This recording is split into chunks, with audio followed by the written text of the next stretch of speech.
Au.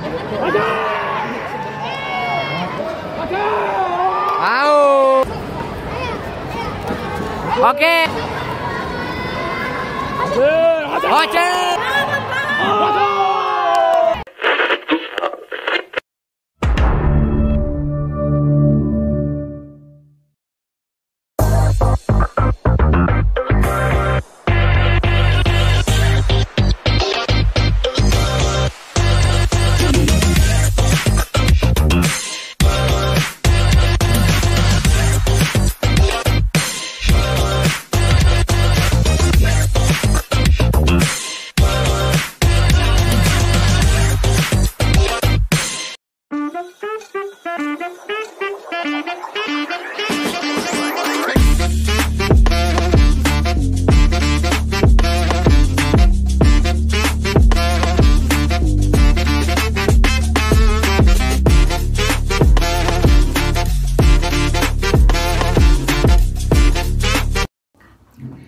Semuanya, selamat datang di PNS, Podcast Nanya Siswa.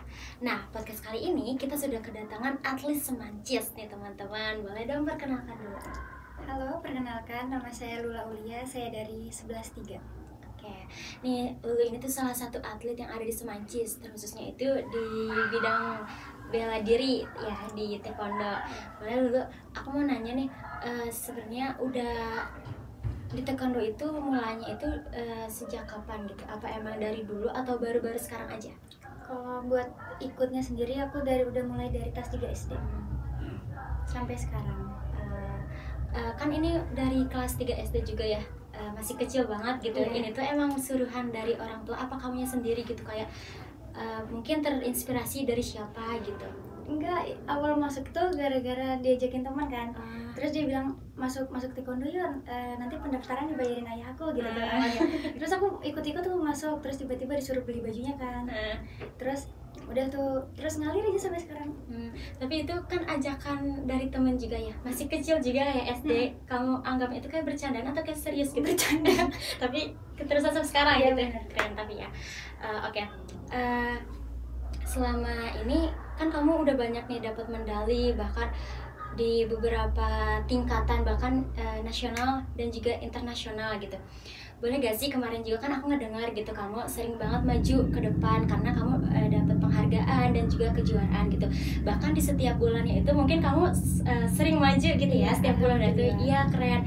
Boleh dijelasin gak yang kemarin itu kamu dapat apa dan juga tingkatnya itu apa gitu? Boleh dijelasin.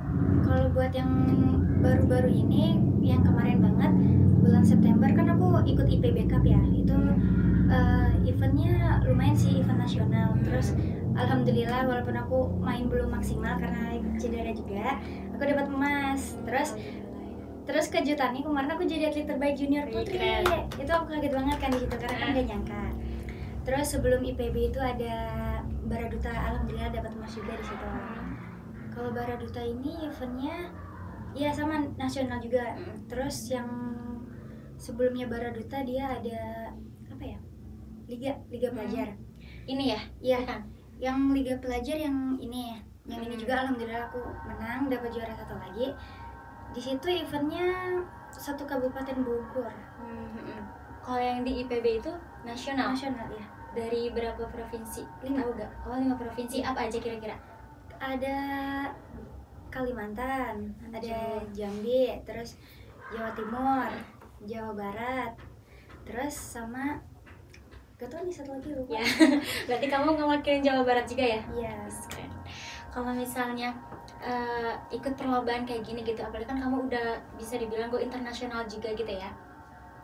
Ada gak sih kayak ini tuh kan kamu menang nih, dapat sertifikat, medali gitu.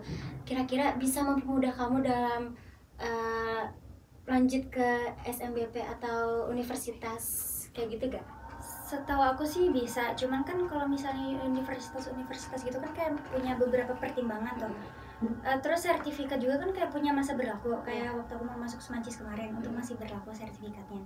Terus kayak gitu juga kemungkinannya iya bisa. Terus tapi kita juga kayak harus dari pihak sana juga pasti kayak ada punya pertimbangan buat nilai akademik juga.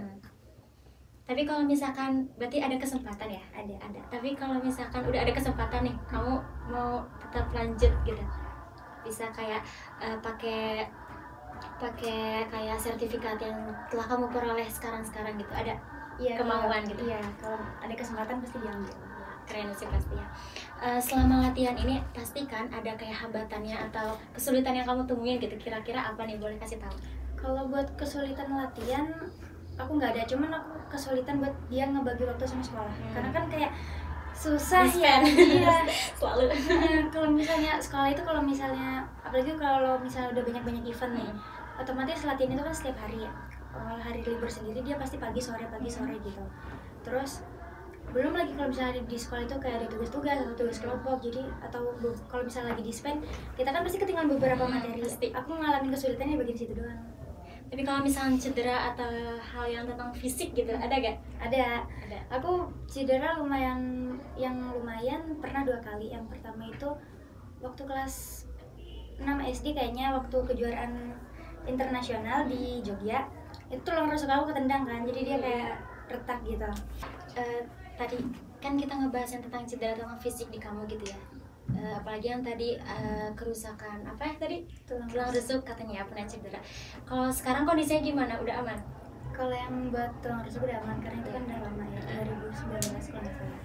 Kalau misalnya lutut ini kan kayak baru-baru, jadi mungkin dia masih kayak ngerasa ngilus dikit gitu. Tapi respon orang tua kamu gimana kalau misalkan tanding nih, yang pasti kan fisik banget gitu ya, gimana responnya kalau misalkan kamu cedera gitu tiba-tiba? Respon orang tua sih pasti kan kayak khawatir ya yang pertama, cuman aku sendiri yang ngeyakinin udah nggak apa-apa gitu. Tapi orang tua tetap ngedukung, tapi tetap khawatir juga. Sempet kayak disuruh berhenti juga, cuman kan akunya kan kayak nggak mau. Sayang juga maksudnya ya udah banyak prestasi gitu ya. Kira-kira benefit yang kamu dapatkan setelah ikut taekwondo ini apa? Yang pertama, otomatis karena aku ikut bela diri, aku punya keterampilan bela diri ya. Terus yang kedua, aku punya kesehatan fisik yang bisa dibilang ya lumayan ya. Mulai dari kayak kekuatan, terus daya tahan, sampai ke flexibility. Terus yang selanjutnya kayak ini ya, mental. Kita kan ketika kita turun di lapangan, kita kan nggak bisa milih nih kita mau lawan yang gampang gitu. Jadi kita setiap latihan itu selalu diaduin sama yang di atas kita, sama yang di atas kita. Jadi kalau begitu di lapangan kita tuh nggak kaget, kayak gitu sih. Keren tapi ya, jadi melatih mental juga ya. Jadi bukan cuma bela diri aja gitu ya. Kira-kira harapan kamu setelah ikut taekwondo ini kedepannya akan seperti apa? Apa kamu kayak kedepan itu bakal mikir kayak, oh aku pengen jadi apa, sabung ya? Ya kan yang pelatih itu. Yang apa kamu pengen jadi sabung, atau kayak kamu bikin klub sendiri, atau gimana untuk kedepannya? Dulu aku kan punya pikiran kayak gitu, cuman sekarang karena sama pelatih aku diarahin buat jadi atlet, sekarang aku lebih fokus ke arah itu. Oke. Untuk motivasi teman-teman gitu, kira-kira apa gitu? Kalau taekwondo ini sendiri kan apa ya, perlu banget gitu ya untuk bela diri, apalagi buat cewek gitu, sangat-sangat penting gitu. Motivasi untuk teman-teman yang nonton, kira-kira menurut kamu itu apa? Menurut aku, karena taekwondo itu bela diri, kita tuh bisa melatih rasa kepercayaan diri kita. Terus kita juga bisa melatih mental kita ya, terutama buat para cewek-cewek. Terus di taekwondo ini kita juga bisa mengembangkan potensi terbaik kita. Udah sih gitu aja. Keren. Pokoknya teman-teman nih yang pengen ikut bela diri, bisa nih salah satunya belajar kelulu atau mungkin gabung taekwondo juga ya teman-teman. Boleh. Masih open rekrut ya? Masih. Pasti masih terbuka gitu ya, mau sampai kapanpun. Iya. Oke, karena udah lumayan sore juga gitu ya, aku mau ngucapin makasih banyak juga ke kamu, karena hari ini juga sempat tadinya akan ke cancel gitu ya, bakal diundur, tapi ternyata alhamdulillah bisa gitu ya. Aku mau ngucapin makasih banyak, pokoknya udah bisa ngeluangin waktunya, terus orang-orang udah pulang ya, seharusnya kamu itu latihan atau tadi kontrol ini juga ya, tapi kamu mau nyempatin waktunya buat datang ke sini. Ya, makasih banyak. Maaf ya Lulu ganggu waktunya. Iya, nggak apa-apa. Mungkin teman-teman podcast kali ini segitu aja. Semoga informasi ini bisa bermanfaat untuk kalian, dan untuk kalian yang ingin berlatih bela diri atau belajar bela diri, boleh nih taekwondo salah satu bidangnya. Boleh kalian ikutin ya. Mungkin itu saja. Dadah semuanya. Sampai jumpa.